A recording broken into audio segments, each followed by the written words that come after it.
Čau! Mans vārds ir Agris, un šodien aprit precīzi 4 gadi, kopš es uzsāku projektu 1000 dienas skaidrā. Tātad man ir 1000 dienas plus vēl kāds laiks.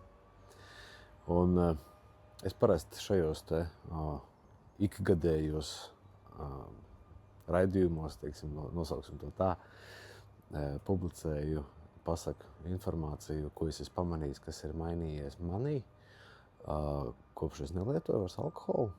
Un šoreiz, tā kā lielā mērā fizioloģiskās izmaiņas ir beigušās, respektīvi ķermenis ir cik varēja, tik atjaunojās un tagad funkcionē tā, kā tam būtu jāfunkcionē.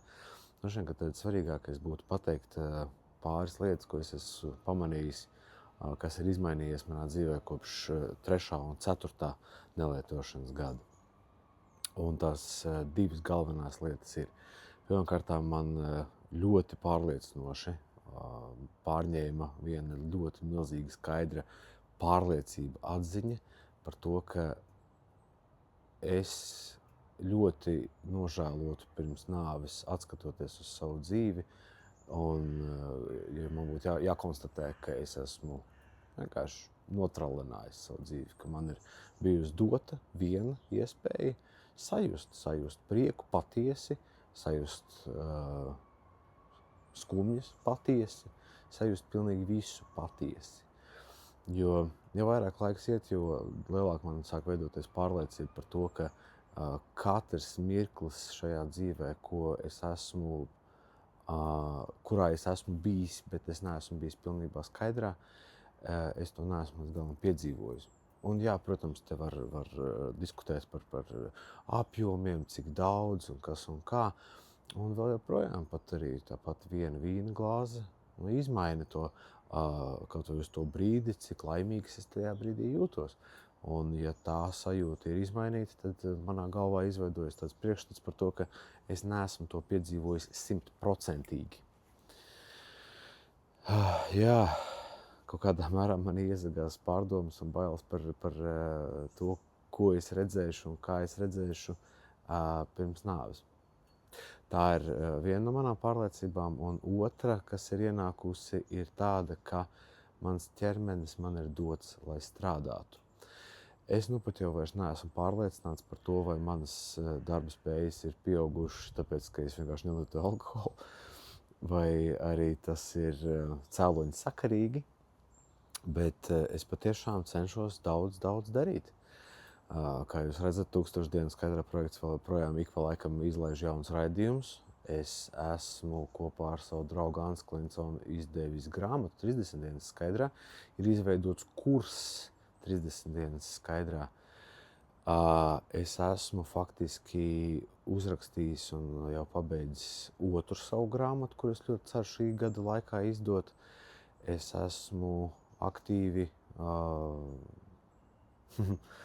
piedalos dažādos pasākumos, arī labdarības pasākumos un vādu lekcijas par skaidrības tēmu. Es esmu izveidojis pats savu individuālas konsultācijas kabinetu. Ernestīnas ielā 12. Pie manis ir iespējams nākt un aprunāties. Es kā certificēts supervizors un kā atkarību konsultants ar lielāko prieku palīdzu cilvēkiem sajust, sataustīt sevī to skaidrības dzīperiņu, turēties pie tā. Patiešām daudz cilvēku ir nākuši un daudz vēl nāks, un es par to esmu priecīgs. Ne tāpēc, ka vienkārši mums šajā valstī dzeršana ir tādā problemātiskā līmenī, kāda tā ir, bet arī tāpēc, ka katrs cilvēks, kurš atnāk, tas nozīmē, ka viņam galvā iekšā ir jau šī sajūta, šī pārliecība, ka kaut kas ir jāmaina, ka kaut kas ne līdz galam funkcionē. Un tas ir tas mirklis, kad es varu iespējams, bet palīdzēt. Tādas lūk ir tās galvenās lietas, kas ar mani ir notikušas šī pēdējā gada laikā. Mans aicinājums aizvien ir turpināt darboties un turpināt rādīt to, ka dzīve skaidrā var būt labāka, kā dzīve apreibinoties vienalga kādos apjomos.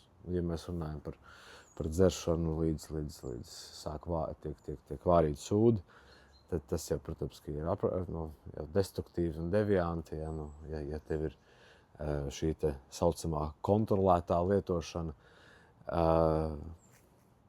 Katram ir savu dzīvi, katram ir savs ceļš ejams, dos Dievs, tev nekad nebūs vajadzīgi tādi konsultanti kā es. Bet, ja jūti, ka tu gribi ar mani aprunāties, droši sazinies ar mani. Lai tev fantastisks jaunais mācību gads.